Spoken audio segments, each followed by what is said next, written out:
네, 안녕하세요. 네, 송원사입니다.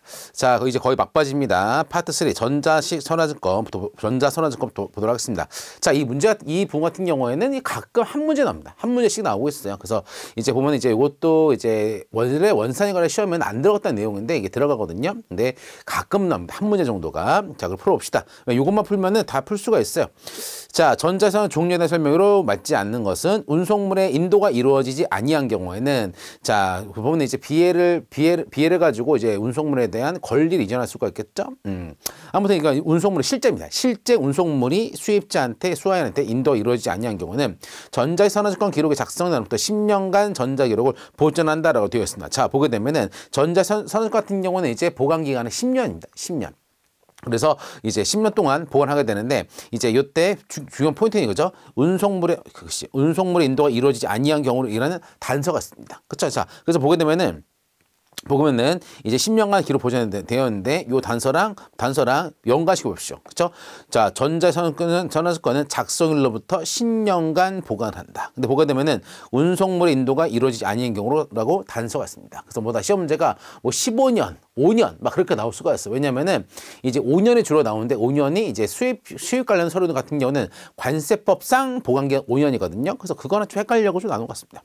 자, 전자선화 발행된 경우는 발행하면 안 되지. 안 되죠. 그로 끝나는 것이죠. 이중 이제 청구될 수가 있으니까 전자선화증권의 이제 권리자랑 등록기관으로부터 최초 전자선화 발행을 받는 자 또는 양도자를 얘기합니다. 자, 보면 이제 양도자가 아니야. 양수자죠. 양수자를 얘기한다. 권리자란 자, 됐습니다.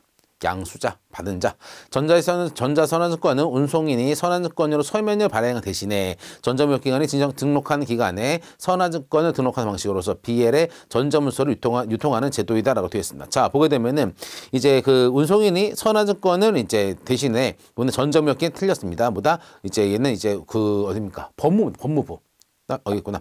법무부가 지정한 등록기관에 이제 등록 방식입니다. 왜냐하면 이제 선화증권 같은 경우는 권리증권 때문에 법적인 게 있어요. 그래서 이제 선화증권 같은 경우, 선화증권 관련 내용 같은 경우는 우리 상법, 해상보험편에 선화증권에 대한 법적 기재사항, 임의기재사항 그런 것도 있습니다. 그래서 이런 것들은 이제 우리 법무부에서 정하는 등록기관에서 다룬다. 라는 겁니다. 요 정도만 보면 돼. 요 정도만. 그래서 보면은 이제 왜 정답이 3.9인지 아세요? 그냥 날려가지고. 관련 내용을 이제 안 봅니다. 보면은. 근데 요 정도는 보세요. 요 정도. 됐습니다. 자, 그 다음에 추가적으로 보게 되면은 이제 10년 있죠? 자, 운송물의 인도가 있는 것부터 10년, 그리고 작성일로부터 10년, 그리고 이제 서면으로 전한 경우에는 등록부의 폐회사부터 10년 동안 보관을 해야 돼. 다 10년이네. 다 10년. 자, 그 다음 전자선권에 대한 설명으로 또 틀린 것은 전자에 발행된 경우에는 너 발행할 수가 없죠. 중복하면 발행하면 안 됩니다. 자, 거래자 최초 발행받은 자 양수인입니다. 자, 운송물 인도가 이루어지지 아니면 무조건 다 10년. 인도가 이루어지지 않은 경우, 그 다음에 또 뭡니까? 이제 이루어진 경우, 그리고 폐기한 경우 10년. 전자선화증권의 권리자는 이제 권리자는 지정 등록된 기업, 법무부 통해서 지정된 등록기관을 통해서 상대방에게 송신한 방식으로 그 권리를 양도할 수가 있습니다. 그러니까 삑하고 누르게 되면은 전자문서에 권리가 가는 겁니다. 이제는 종이 서류가 필요 없다는 것이죠. 됐습니다. 쉬운 거고요. 항상 지금 보는 정도만 전자선화증권은 자, 맞는 것은 전자선화증권은 선화증권은 전자문서화하는 제도로서 소지인이 보관한다. 자, 보는 소지인이 보관할 수가 없습니다. 보다 우리 법무부에 지정한 이 전자문서 보관기관에 이제 공용적으로 이제 보관하는 겁니다. 하면 더 공탁 느낌 똑같습니다. 자, 근데 전자선화증권 등록기관 업무 준칙에는 운송물의 인도가 이루어진 경우는 또 10년이죠. 자, 그 다음에 이제 권리자는 최초 발행받는 자 또는 양수인이다. 전자선화증권 발행된 경우에는 용성계약부 등등을 발행할 수가 없다. 잠깐만요. 용성계약부 선화증권, 그죠? 이게 맞죠? 발행할 수가 없습니다. 절대로 중복해서 할 수가 없다.